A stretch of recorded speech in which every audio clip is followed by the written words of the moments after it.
The Big Ten is fascinating for a number of reasons. We'll get to the Big Ten East here in just a second. But the Big Ten West, we talked about it being last time, best time for the Pac-12. I mean, last time, best time for the Big Ten West now. They're going away with divisions. You got USC and UCLA joining the conference. And the Big Ten West, going into the season, we thought Wisconsin would come out of that side of the conference. And they had that loss to Washington State, and we were all like, oh, well, I guess we were wrong on Wisconsin. And then Washington State went on to actually be really, really freaking good. So Wisconsin actually plays Iowa this weekend, and that might be for the Big Ten West representative. Minnesota, we'll see what they are as the season goes on. Haven't been overwhelmingly impressed by them. Like, the Big Ten West, in my mind, is just kind of funky right now. And I was already concerned about Iowa's offense going into the year, as was everybody else in the country. We're all kind of rooting for the drive to 325, for them to get some points on the board, or maybe if you're a Big Ten fan, maybe rooting against Iowa in that drive to 325, or maybe rooting for them for the drive for 325, so you keep that same staff there. Regardless, when it comes to the Big Ten West, I still think Wisconsin's that team. I still think they're the team that ends up representing them for the Big Ten title game. Now, moving on to the Big Ten East, this is potentially the most impactful division in all of college football when it comes to the college football playoff. And you didn't think I was going to start with this team, but what's up with Maryland? Maryland has a chance to play spoiler in this thing. I'm not picking Maryland to be the team that comes out of the Big Ten East, but they have a chance to spoil Penn State's date with Michigan because they play them right before that game. So classic look-ahead spot for Penn State. And then the week before Michigan plays Ohio State, they have to play Maryland as well. Now, we're not picking Maryland to upset either of those teams at this point in time. We'll break it down when it gets closer. But we saw what Maryland was capable of when they played against Ohio State. We told you going into the week, hey, Maryland now, they can score points. Hey, mobile quarterback.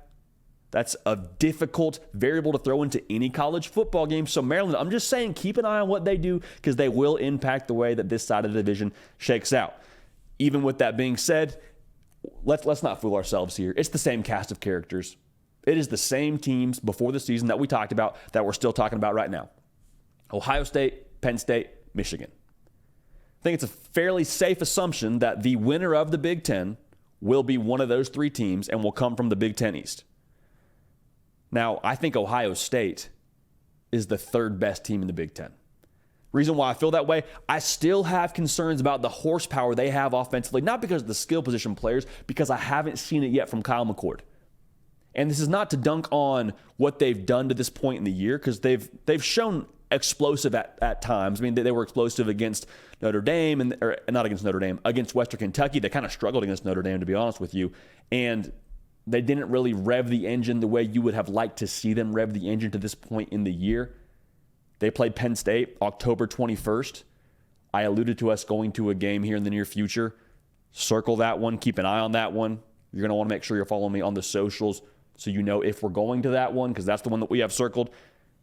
I think that the Penn State defense in that game is going to give Ohio State issues. We'll give our official prediction for that game when it gets here, but right now, I have very real concern about that game and very real concern about Ohio State when they play Michigan and how they match up that way. The defense is better for Ohio State. Let's not kid ourselves. The issue I have is the way I think they've taken a step back offensively, not from a personnel standpoint, but at the quarterback position. Now, I could be dead wrong, and Kyle McCord could go on and just kick it into overdrive the rest of the season, but from what I've seen to this point, Ohio State, to me, is third best in that conference. So, we go to Penn State, and I think their defense alone makes them top two. The offense is trending how you would want it to right now. Have they played the best competition in the country? No. But Drew Aller has looked the part to this point. We talk about it a lot on here. There's a lot of cliches thrown his way when you talk about Drew Aller. Oh, physical presence, prototypical passer, pocket passer. He can make all the throws. When you can make all the throws, you force a defense to defend all of the throws. When you have to defend all the throws, that box has to be more honest. When that box has to be more honest, then Nick Singleton and Katron Allen get to eat like they're at the buffet. So I think Penn State is a top two team in this conference. But at the end of the day, man, I think it's Michigan. I really do. I mean, Michigan, there's going to be a lot of buzzwords thrown around with them at this point in the year. Haven't played anybody. Well, we don't know about them just yet. Well, if J.J. McCarthy takes that next step, that's a big if, and we'll see if it happens. For Michigan, man, I would beware of the Michigan fatigue that I think a lot of people are going to succumb to at this point in the year. Because a lot of people, it's not fun to talk about Michigan.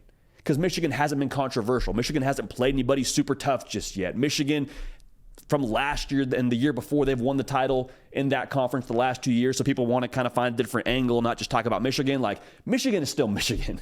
Okay, let's not kid ourselves. Michigan is still Michigan. They're still going to beat you up front. They're going to play really good defense. And a lot of the cast of characters that were there last season from that Big Ten title team that made a statement in Columbus, Ohio, they're still there. People talk about J.J. McCarthy taking the next step. I mean, he's another year in this system. I think it's pretty fair to expect him to progress, as any quarterback would. The longer you do something, the better you get at it. No difference for a quarterback in the offense. So when it comes down to it, man, I think Michigan does play Wisconsin for that Big Ten title. I love the way Michigan's schedule is set up too. Their bye week is the weekend of October 28th, and that is the weekend before they jump into their stretch that's going to determine what they do this season with Penn State, Maryland, Ohio State. So you kind of get that refresh a little bit, deep breath before your last set of the season, the last heavy set of your workout, if you will. But I think Michigan is the team that ultimately, when it's all said and done, the confetti drops, Michigan is the team for the third year in a row hoisting the Big Ten Conference Championship trophy. Hey y'all, thanks so much for watching. Subscribe to the channel here to make sure you don't miss an episode of The Hard Count. Also be sure to check out other videos on the On3 YouTube channel.